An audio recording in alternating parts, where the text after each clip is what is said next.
Annoncé chez le président Tiani dans les titres, c'est plutôt le président de la transition, le général d'armée Assimi Goïta du Mali, qui a reçu Bassolma Bazié, le président de la commission nationale de la Confédération AES du Burkina. À mission à Bamako, Bassolma Bazié est porteur d'un message officiel du président du Faso, le capitaine Ibrahim Traoré. On l'écoute à sa sortie d'audience au micro de Garibou Pérou.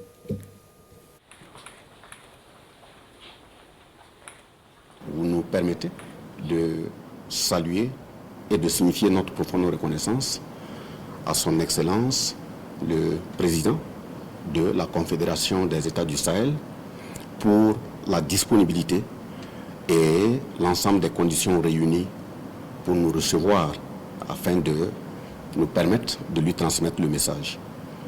Et pour finir, c'est en même temps inviter l'ensemble des peuples de l'espace du Sahel, qui constitue un peuple dans un espace et un avenir commun, de renforcer la solidarité, de renforcer l'unité, de renforcer la cohésion, afin d'accompagner de façon ferme les trois chefs d'État au niveau de la Confédération des États du Sahel.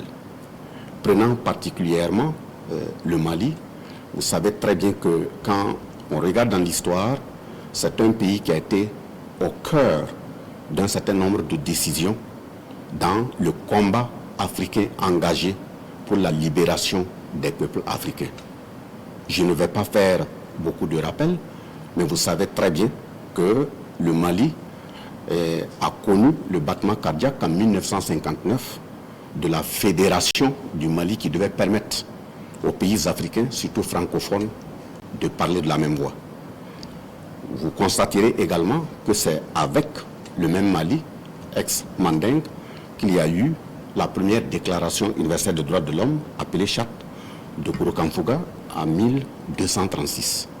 C'est encore le même Mali qui a permis à l'Afrique de mettre le premier pied sur la terre américaine en 1312, 180 ans avant Christophe Colomb.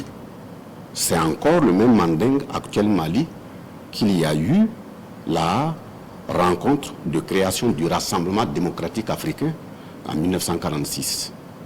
Et c'est encore le même Mali où il y a eu le 16 septembre 2023 la création de l'Alliance des États du Sahel à travers l'appréciation de la charte du Liptako Gourma.